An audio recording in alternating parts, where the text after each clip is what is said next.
Welcome back to the channel, snow clearing enthusiasts. We finally got something worth moving, and that's exactly what we're gonna do. So stick around. Julie has even expressed an interest in learning how to run the BX with the snowblower. I don't know whether to be upset because then I won't be doing it, or whether I should cry with happiness. All right. So I've had the block heater plugged in for better part of a half hour anyway. And we have a little bit of temperature up on the gauge there, but let's see how it starts. We'll give the glow plugs 10 seconds or so. No problem.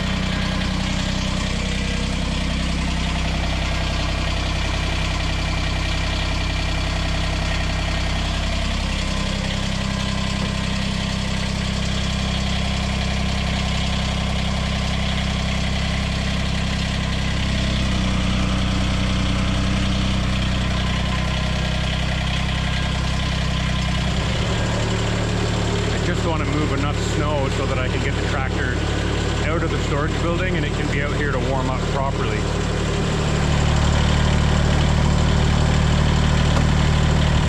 We'll let that thing warm up and I'll go get some warmer clothes on.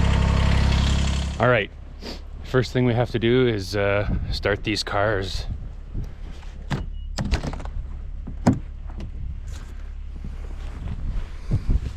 Oh yeah. Foot on the brake pedal. Bet you didn't think of that, eh, Honda?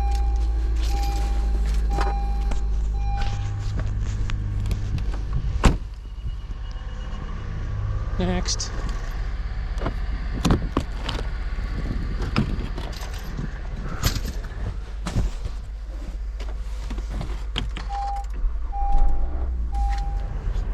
So I'm pretty sure that all of Ontario pretty much got the same amount of snow. There'll be some variations, of course, but if you're from Ontario, how much snow did you get?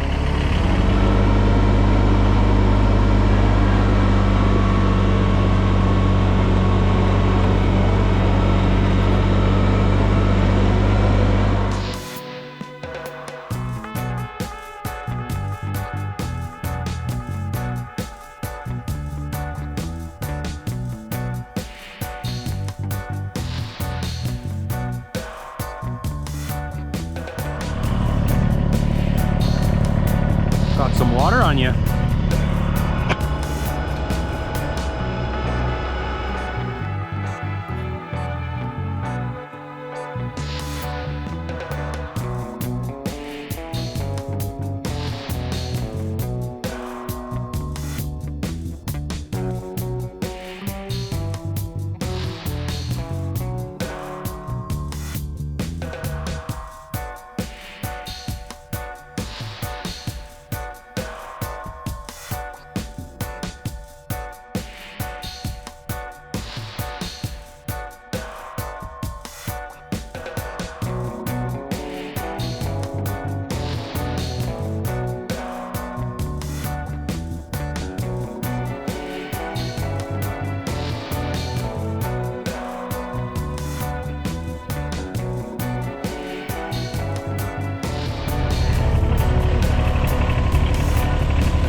Okay, so Julie's gonna run this BX, so I should probably show her how to do it. So this is a Kubota BX. So obviously, same as any time you're running the tractor, turtle, bunny for more speed. So we're gonna run, I like to run anywhere between 2,500 and 3,000 RPM. If you run any slower than that, you increase the chances of getting something stuck in the blower that it can't eject, and then you'll break a shear pin. And I don't have any spare shear pins right now. I need to go to pick some up. So in order to turn on the snowblower, you bring this guy forward and into that notch. So go ahead and do that. You always engage it at idle. So now it's turning. If you were to stand up right now, or if your bum came off the seat, the tractor would shut off. There's a safety feature. That's your brake. You're probably not going to need that in the snow because As soon as you take your foot off the hydrostatic pedal for forward, it will come to a stop anyway. But if you do need it, it's a brake, it'll slow you, it'll stop you. What else?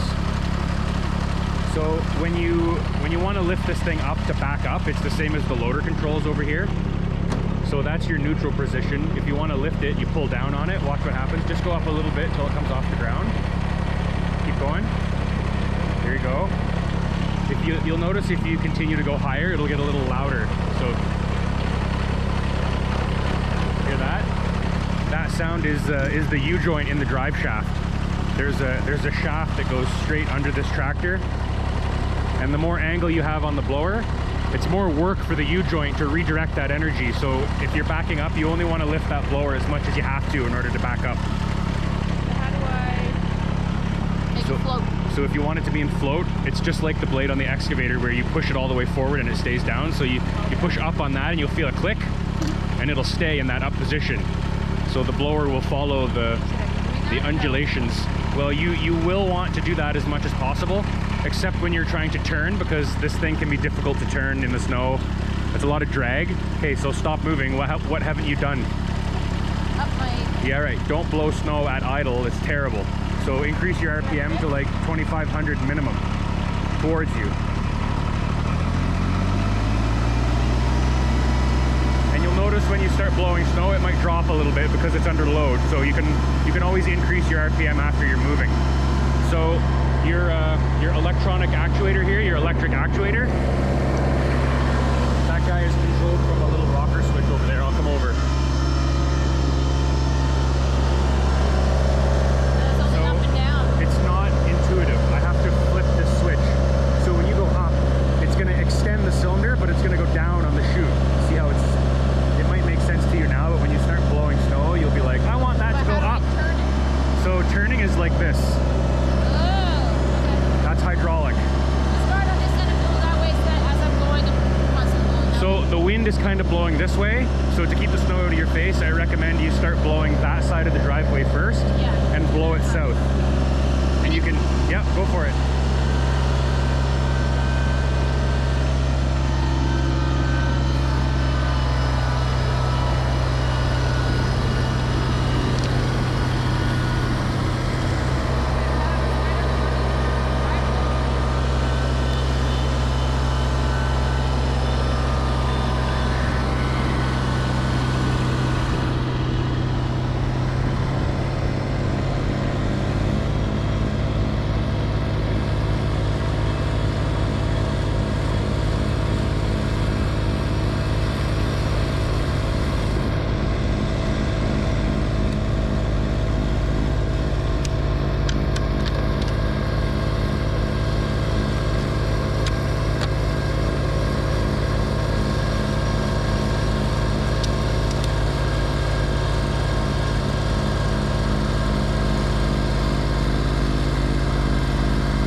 So I think Julie did a great job running the BX and the snowblower today.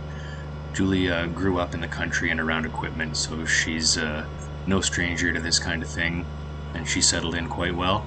Let me know what you guys think.